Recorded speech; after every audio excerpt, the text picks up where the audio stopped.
Engineers और हमें हमारे कॉलेज लाइफ में बनाने होते हैं प्रोजेक्ट। तो हमने भी बनाया एक प्रोजेक्ट। ये प्रोजेक्ट था ऑटोमेटेड ढेंकी मशीन। अगर आप जानना चाहते हो कि ये ढेंकी क्या होता है तो आप गूगल पे सर्च कर सकते हो। गूगल अंकल आपको हमसे भी ज्यादा जानकारी इस बारे में दे देंगे। तो चलो गाइस, हम बिना किसी देरी के हमारे वीडियो पे चलते हैं, जहाँ पर हम लोग जानेंगे कि हमने इस मशीन को कैसे बनाया।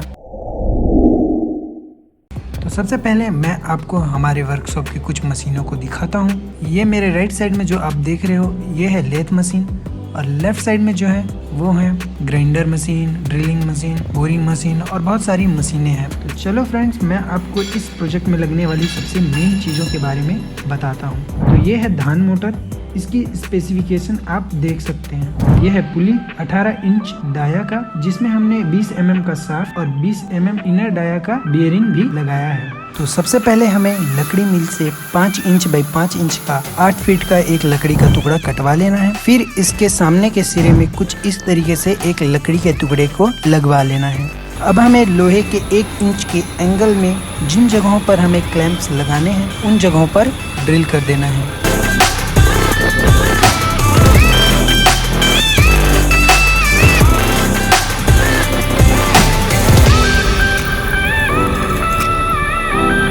फिर हमें 20 mm के शाफ्ट पर बेरिंग को लगाने के लिए टर्निंग करनी है। हम टर्निंग करने के लिए लेथ मशीन का यूज करेंगे।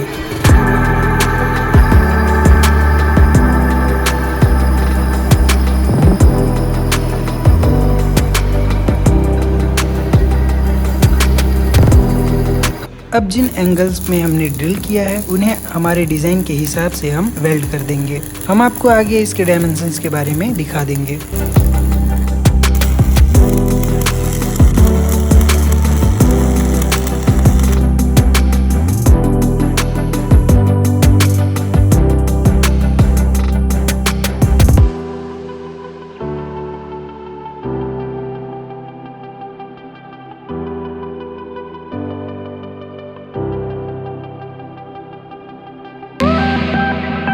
अब हमें हमारे फ्रेम के बेस में मोटर इंस्टॉल करने के लिए 2 लोहे की मोटी पट्टियों को वेल्ड करना है। इन्हीं पट्टियों पर हमारा मोटर इंस्टॉल होगा।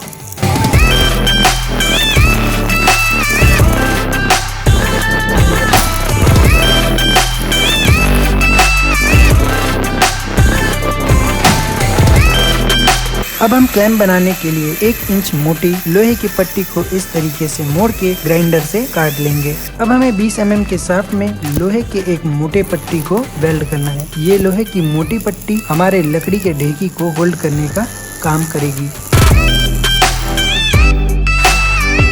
अब हमें बेरिंग और क्लैंप की मदद से इस शाफ्ट को हमारे फ्रेम के बिल्कुल सेंटर पर लगाना है। इसके बाद हमें हमारे लकड़ी यानी ढेंकी को होल्ड करने के लिए क्लैंप बनाना है। इसके लिए भी हम लोहे की मोटी पट्टी का यूज करेंगे और इस तरह से वेल्ड कर देंगे।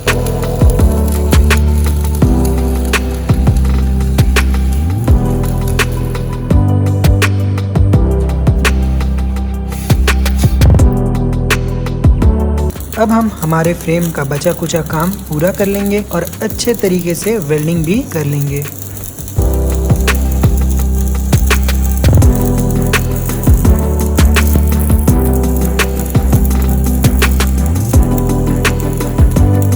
आप देख सकते हो हमारा फ्रेम पूरी तरह से तैयार होने के बाद कुछ इस तरीके से दिखाई दे रहा है। अब हमें जिस शाफ्ट में 18 इंच और 3 इंच की पुली लगी है उसको इस जगह पर लगा देना है।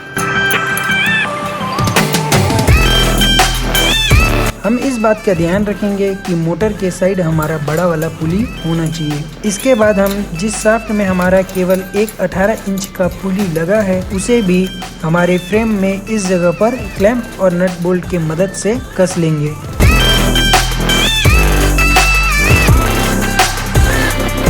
अब हमें हमारे मशीन का आर्म बनाना है जो हमारे लकड़ी को नीचे की ओर धक्का देगा। इसके लिए हमें 2 लकड़ी के बत्तों में 20 mm का होल करना पड़ेगा।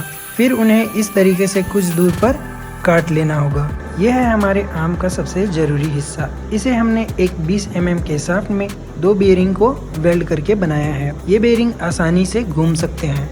आप यहाँ पर देख सकते हो कि हमने लकड़ी पर इसे नट बोल्ट की मदद से टाइट कस लिया है। अब हम हमारे आर्म को वेल्ड करके हमारे मेन शाफ्ट में जाम कर देंगे ताकि ये हमारे शाफ्ट के साथ साथ ही घूमे। अब हम सबसे आखिरी में हमारे बड़े वाले क्लैंप को भी इस जगह पर वेल्ड कर देंगे ताकि ये जो हमारी लकड़ी है वो सीधी ही रहे।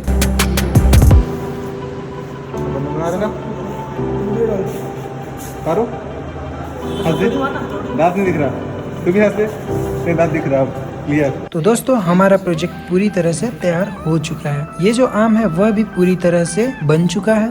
हमने हमारे ढेकी मशीन के स्ट्रोक को बढ़ाने के लिए एक लकड़ी के टुकड़े को किल के मदद से लगा लिया है। आप इसे अपने जरूरत के हिसाब से मॉडिफाई कर सकते हैं और इसके स्ट्रोक को कम या ज्यादा कर सकते हैं। आप देख पा रहे हो ये जो बियरिंग है वो इस लकड़ी पे फ्रीली घूम सकता है। तो चलो गाइस अब हम इस मशीन की टेस्टिंग करते हैं।